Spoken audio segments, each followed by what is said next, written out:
విశాఖపట్నం నగర సినీ చరిత్రలో సింగిల్ థియేటర్లో 4 లక్షల గ్రాస్ వసూలు చేసిన తొలి చిత్రం హీమ్యాన్ నటించిన జీవనజ్యోతి 75లో.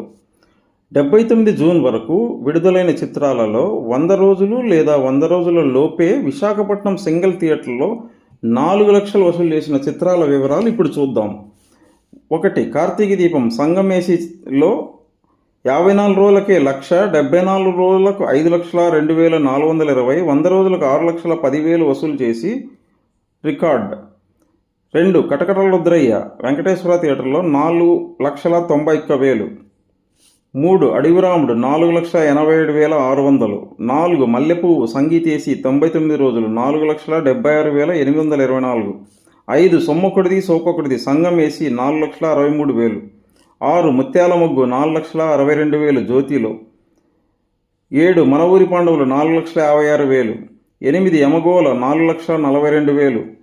9. డ్రైవర్ రాముడు 4,39,600. 10. అంతులేని కథ 4,25,000.